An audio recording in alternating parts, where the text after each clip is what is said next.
You know, I think from when we first came and found this, the 40 acres, our desire was to find a place to live and work where we were doing our creative work close to nature.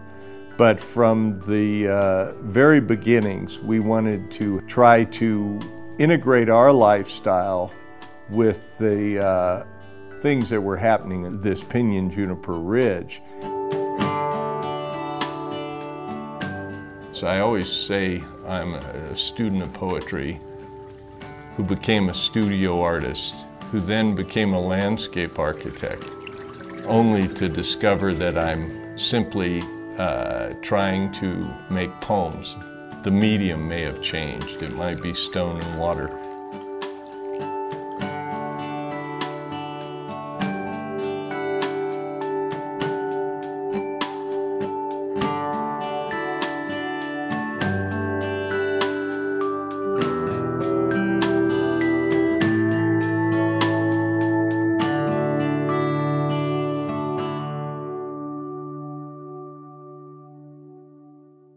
I love what I do, and then getting to teach what I love, and then it's also perfect for me because I'm an energetic person, and so you don't sit still. It's not a lecture, you know, it's just, it's a lot of movement and interaction with students, and the opportunity for one-on-one is really good, so. Sometimes I just want to pinch myself, like, wow, this is, you know, it's just a great combination of spirit and art and personality. And Vicky and Richard are the type of artists that aren't selfish. You know, they really do influence a lot of artists on so many subtle and direct ways. It's interesting that I teach in an art department because I really describe myself as a designer maker. And obviously you hope it has some importance in life and carries on. You know, he makes an imprint on the students, and I think also having this, we've always joked that he could have been on a PBS trivia show because he knows all these artists and remembers their work and has a story or an anecdote to tell about them. And I think that's, you know, I think I'm pretty informed in my field, but he has a broad range, and I think that's it's good for students to be impressed and to also realize how vast the arts are. And he'll make connections between graphic designers and sculptors or placemakers. So I think it challenges the students and really puts them in the contemporary art realm. I just think they brought out the best in my artwork. Really encouraging, invited me out here to Woodfire, which was a total life changer for me. I mean, I'm really, really enjoying the wood firing, and I would not have had that opportunity had it not been for both of them. A lot of my work now has evolved to being more asymmetrical or a little looser. So, but I tell my students it's not a mistake. It took me, you know, 30 years to get to that. When we started, we made pots and thought that would be the way that we'd support our whole endeavor out here. So Richard made pots too, and but he kept trying to make them look like stones. That's what. So then he finally thought, well, maybe I should work in stone. And the rest is history. No. She's operating at a high level as a ceramic artist, but she doesn't make a big deal of that. And I think that that humility is admirable. She gets the creative work done, but it just becomes part of her, the flow of her everyday life. I just think it must have been like magic to discover that clay hardened when it was fired. You know, it must have been an accident around a campfire. And that, because we have so many artifacts in clay, it puts pressure on you to make really good pieces because they're going to probably outlive you and me, but also it's a great way to know about cultures and history.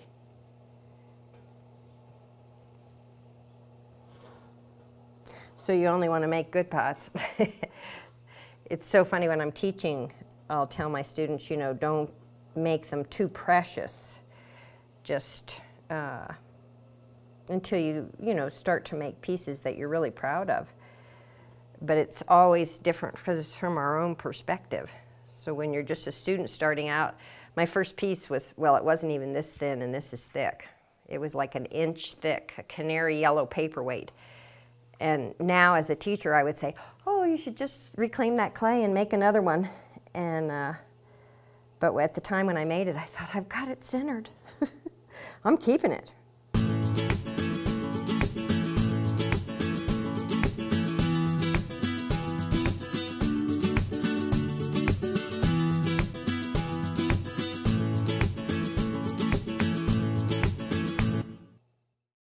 We're 70% water. We're sloshing vessels of water. But water is also this powerful, sacred element. And so a small water display that we might just be viewing in the morning when we sip our coffee and plan our day, the sound and the sight of it in this arid landscape can in some ways make us aware of its preciousness. I love to fly fish, and I think it's as much walking along the stream and stepping into the water and the magic of the way stone and water and light and sometimes the elusive trout that move through it. It is, for me, totally exhilarating. In fact, I find myself, as I go along a stream, the stone and the water and how it interacts can hold my attention in a way. And I do think it is something that I soak up, not even on this conscious level, that I'm going out to be inspired by the movement of water through these beautiful stones and the way the light and shadow and color comes through. It just happens because frankly you have to stay pretty focused on the trout. You have to pay attention. You have to be attuned to what's happening at that very moment on the stream. If you're casually chatting or just gazing about, you might miss the fact that a trout has just risen to grab a bug, or even maybe just it's feeding just below the surface, and you just see the fin break the surface, or maybe just the shadow of a trout hanging behind a rock. But it's that kind of engagement with what's happening above and below the surface of the water that is, you have to be very focused, but somehow you soak it all in. And I'm not going to say it directly comes out of in my work, but it is, again, that attunement with stone, water, and the time of day, the time of the year. Each one of us, with Deb and Tracy and myself, doing the Women Who Run with the Wood show, we all worked in our studios independently and made work, and then we come together and fire it. And the firing is very collaborative because it's so labor intensive. You know, we laugh because when we start our fire, we start it with the New York Times. The lighting of the fire, you know, the primal character of that connects us to all the potters in the past. What we like about wood firing is not only is it labor intensive and you feel like you've really invested in it, but you see the marks of the flame and the ash as they fly through the kiln and they land on the wares. So it's really kind of an added component that's very different from the gas and electric kilns that we fire.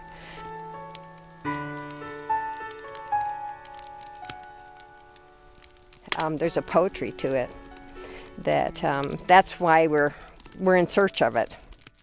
We're kind of charging these with a lot of fuel right now, but as the whole kiln gains momentum, you have to get really tuned into it, because at certain points it'll just be light and lively, that you have to do just gentle stokes, and you can't force the temperature to rise. If you put too much fuel in it, it'll stall out, and if you put too little, you won't get the rise in temperature.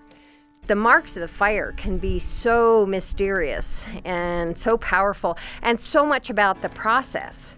There's a flame licking around your piece, and if you see that different color and flashing, it's just such a revelation. This is such a vigorous process. You really want to have vigorous pots and not just tame pieces. So the mark of the fire is just critical. When I was in college, they'd say, oh, Michelangelo looked at the block of stone and imagined the figure within and cut everything away. And that was the expression.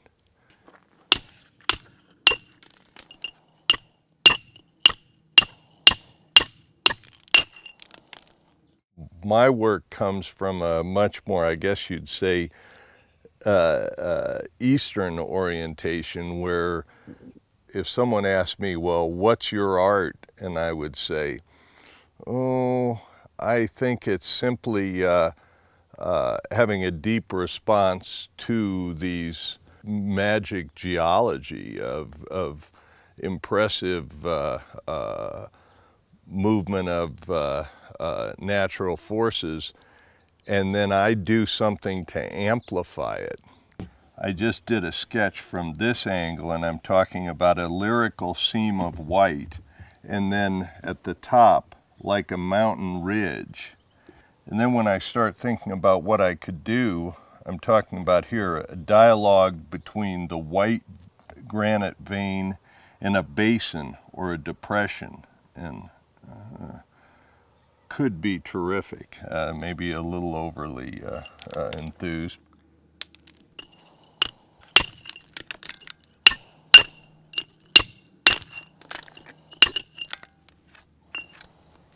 You know, as humans, we try to bring, there's an organic balance, and then I let my interventions oftentimes be a kind of an organizing slice.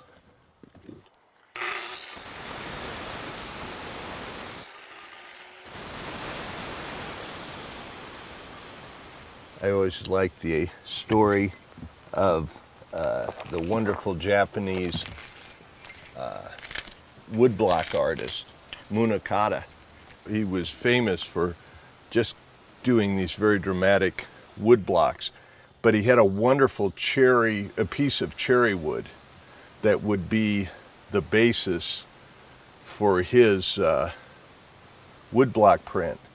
But without cutting into it at all, he printed it, he got the ink out, ran it over the beautiful grain, took a piece of handmade paper, rubbed it onto there, pulled it off, and said, anything that I do to this wonderful piece of wood should enhance its character, not diminish it. It already is so beautiful. What I like about this, someone could say, well, couldn't we do that industrially? And I'll say, yes, we could ship it off to Cold Spring Granite and have a wire saw. But this way, as I do it, even though it's very labor intensive, I'll be able to start making judgments. How deep, how much of an intervention will emphasize, will amplify the character within the stone. And this process of cutting and popping away of this incredibly resistant piece of geological process is exhausting but exhilarating.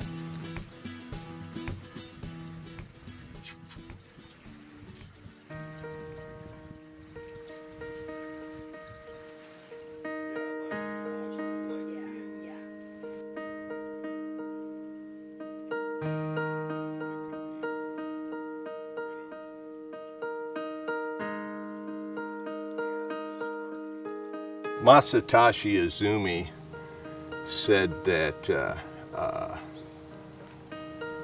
stone is probably one of the most enduring materials in the world, and water is one of the most elusive, constantly changing. And so those two, in their contrast, belong together. And I heartily agree. So I just want to do something to make visible, make more visible the incredible power of this stone, and then combining it with water, it'll be hopefully a dialogue that in a subtle and quiet way will make people aware of that, you know, wonderful unity. But art is such a pretentious thing to say. But now what I'm thinking is,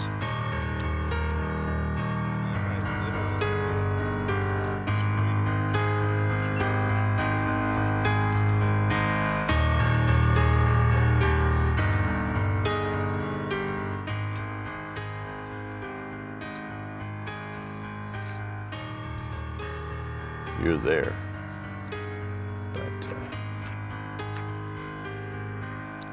Any interventions that I make, I hope, emphasizes the inherent character. And you've got to think that it's not just stone, but then it's water.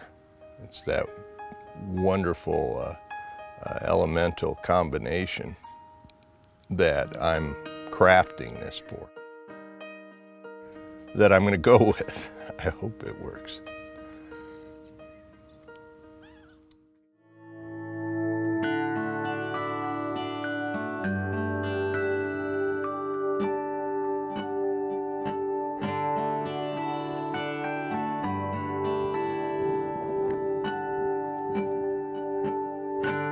Ancient equation.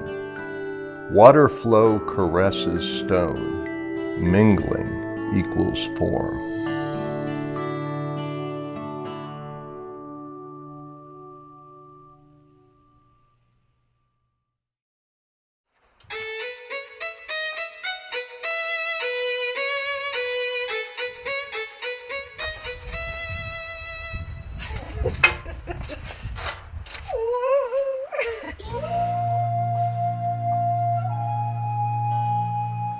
When we were in college, it was finally something I felt like I was good at, and that made me excited to make work and then share it with people.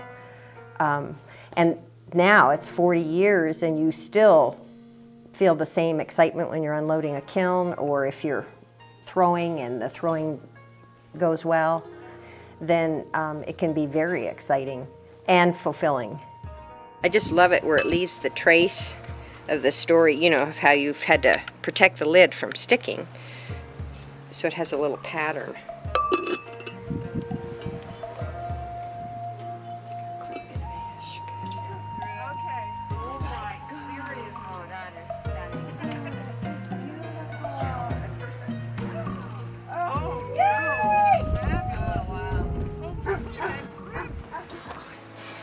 You want any help? Maybe.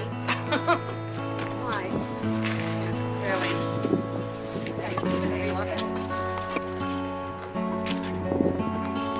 I have to. Oh no, so this is, I've got a turtle shell snapping turtle shell that goes in there. Hang it. And the holes are to run the lines through it.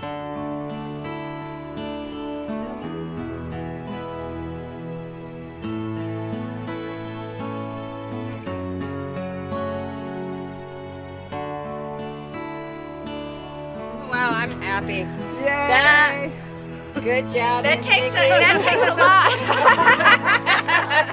Yeah, now just get it home and wipe it. Oh. Okay, so I labeled that so I would know what it was. That's Shane's. That's nice. That's Ooh, gorgeous. that's beautiful.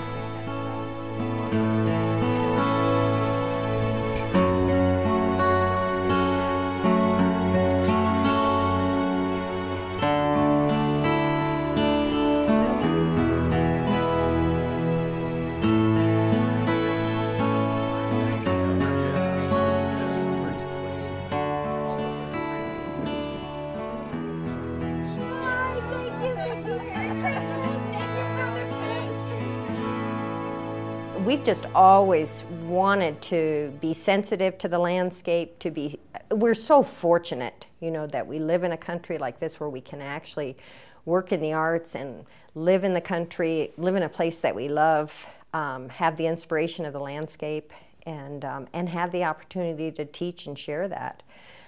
So there's a lot of responsibility with that. It's not efficiency for efficiency's sake.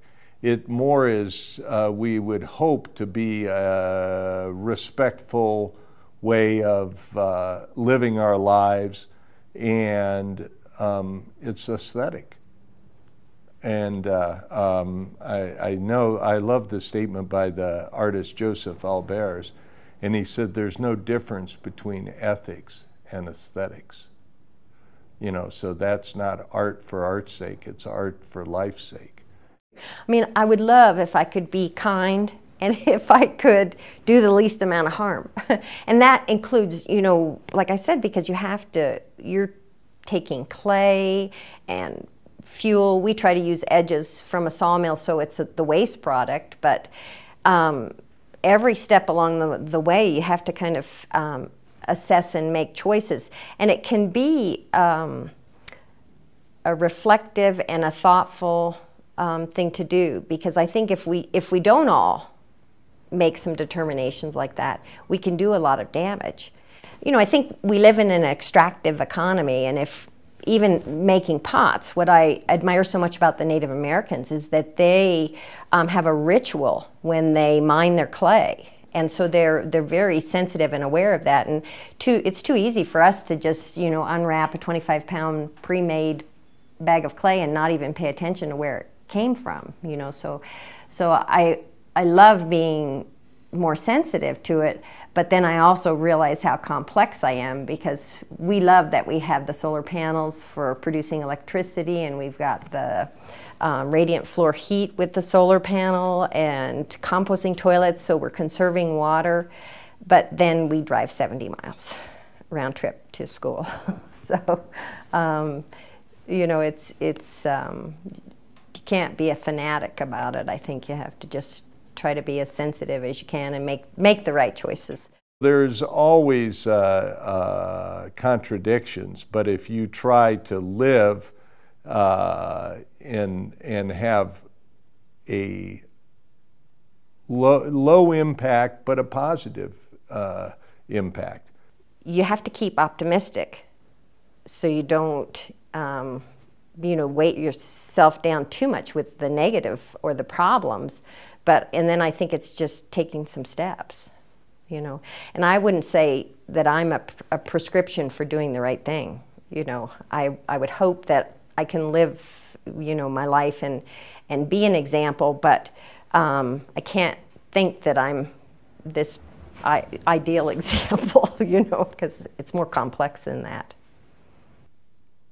The aesthetic experiences that I'm drawn to have always been nature-based. That's where I not only receive inspiration, but I love just like getting up like this morning, walking down the road with haiku, chocolate lab. We were just out and the sun was just coming up, and I glanced to the side of the road, and there, just hugging the ground, and there are 3 little purple blooms. It demands a haiku or a little brush drawing or something like that. But I just find that being immersed in this rocky, dry, but luxurious landscape is so inspiring, not just for my creative work, but for my life. I just love that, and I'm every day grateful to have that kind of experience. I don't know who said it first, but we said, hey, what if we did a show based on women who run with the wolves? And what if we did women who run with the wood? And it just took off from there. And I remember at the Santa Cristo, when we set up the show, I went into the bathroom and cried because I thought, this is it. This is the top of everything I've ever done. And I was just really so grateful to Vicky and Tracy for including me and believing in my work, and to feel that it was strong enough to show with them. So.